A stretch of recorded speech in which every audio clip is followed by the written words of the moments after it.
Rewa bypass से जुड़ी बड़ी जन समस्या को लेकर अब आम नागरिकों का आक्रोश सामने आने लगा है। कलेक्टर को सौंपे गए आवेदन में NH30 रीवा बाईपास पर पुल टूटने के कारण लोगों को हो रही भारी परेशानियों का मुद्दा उठाया गया। आवेदन में बताया गया है कि पिछले करीब 2 महीनों से पुल क्षतिग्रस्त होने के कारण आवागमन बाधित है। ऐसे में छोटे और बड़े वाहनों को करीब 20 किलोमीटर लंबा डायवर्जन लेकर गुजरना पड़ रहा है। इससे लोगों का समय तो बर्बाद होता ही है, साथ ही अतिरिक्त डीजल और पेट्रोल खर्च से आम जनता पर आर्थिक बोझ भी बढ़ गया है। शिकायत में यह भी कहा गया कि मेंटेनेंस कंपनी और संबंधित विभाग द्वारा तय समय सीमा बीत जाने के बाद भी पुल की मरम्मत पूरी नहीं हो सकी है, जिसे लोगों ने विभागीय लापरवाही करार दिया। सबसे बड़ा सवाल यह उठाया गया है कि जब सड़क की पूरी सुविधा ही उपलब्ध नहीं है तो फिर टोल प्लाजा पर आम नागरिकों से पूरा टोल टैक्स क्यों वसूला जा रहा। आवेदन में जनहित को देखते हुए टोल टैक्स पूरी तरह माफ करने की मांग की गई है। अब देखना होगा कि प्रशासन और संबंधित विभाग जनता की इस मांग पर क्या फैसला लेते हैं और रीवा बाईपास की यह समस्या कब तक दूर हो पाती है। पुल की कहानी समझिए। आज मैंने जो है कलेक्टर महोदय को उनकी जन सुनवाई उसके बीच में भी आगे मुझसे मुलाकात की, उनसे बताया मैंने कि यहाँ पर जो है आपको कुछ दिन पहले देखा होगा राजेंद्र शुक्ला जी का एक बयान आया था, 1 महीने में 10 मई को ये चालू हो जाएगा। सर्किट हाउस की बात थी। उसके बाद भी बात हुई यहाँ पर जो केसीसी ने जो ये लिया हुआ है अपना ठेका, केसीसी ने जानबूझकर इस पुल को तोड़ा। वो इसलिए तोड़ा क्योंकि उसमें मेंटेनेंस का जो पुल का मेंटेनेंस जो कि भैयालाल शुक्ला एंड कंपनी ने बनाया था, उसका मेंटेनेंस का उसके साथ कॉस्ट जुड़ी हुई थी और उस कॉस्ट को पूरा करने के लिए उन्होंने इसके अंदर बैरिंग आती है जो 2.5 करोड़ की बैरिंग होती है, उसको उसका डैमेज किया।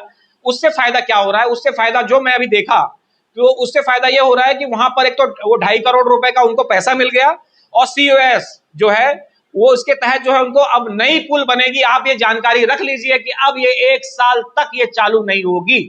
कारण उसके पीछे करुणाजी आप समझिए, जैसे वो बीजेपी का होता है, करुणाजी ये है कि ये पुल जो बन रही है, जिस पुल के बारे में बता रहा हूं, ये पुल जो है अग्रोहा नाम की कंपनी जो यहां से लेके हरियाणा तक का टोल लेती है। पिछले कई समय से यहां पर आप देखेंगे, यहां पर देखिए ये सीधे सीधे आपको दिखेगा, इसमें सुनीता शुक्ला लिखा हुआ है।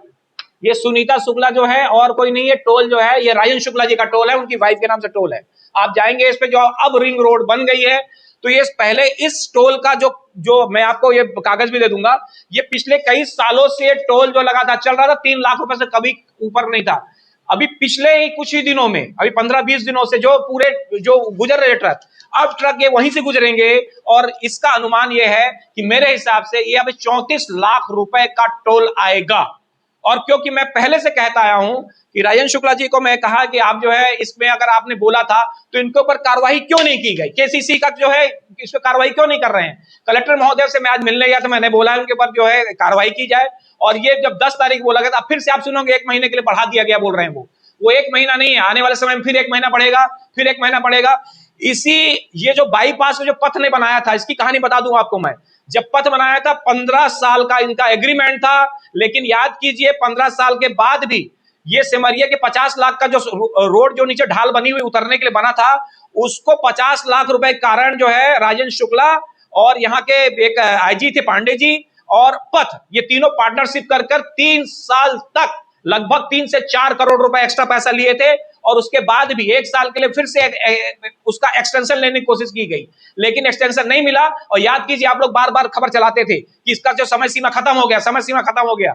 उसके बावजूद भी 3 महीनों में जो है करोड़ों रुपए सूल लिए गए गरीब जनता से। आज मैंने जो है कलेक्टर महोदय से मांग भी की है कि ये जो है नियम है, सुप्रीम कोर्ट का आदेश है कि जहां पर कोई भी अवरोध पैदा हो, पुल टूटे, वहां के 100 किलोमीटर के जो है रेडिएशन में सारे टोल फ्री होने चाहिए। ये टोल चाहे यहाँ पर बेला का हो, चाहे यहाँ पर मनगमा का हो, चाहे ये जो है आरोहा पुल जो राजेंद्र शुक्ला जी का पुल है, ये टोटल फ्री होना चाहिए। क्योंकि 20-20, 22 किलोमीटर लोग घूम के आ रहे हैं और इस पे किसी प्रकार के व्यवधान में पुल टैक्स, टोल टैक्स नहीं लिया जाना, टोल टैक्स फ्री होना चाहिए। इस बात को कहने के लिए मैं आज जो है अपनी प्रेस वार्ता कर रहा था और मैं जनता से उम्मीद करता हूं कि इन मांगों के साथ में खड़े हो जाइए। चाहे शराब पैकारी का मामला हो, ये मिले हुए लोग पूरे राजनीतिक प्रशासन साठगांठ के तहत हो रहा है। ये जो पुल टूटी, जो हम लोग परेशान हो रहे हैं और जो गाड़ियां गुजर रही हैं यहां से, इनका सिर्फ कारण है कि लाभ कैसा कमाया जाए, आर्थिक लाभ कैसा किया जाए। इस कारण से ये पुल का नुकसान हुआ है। कोई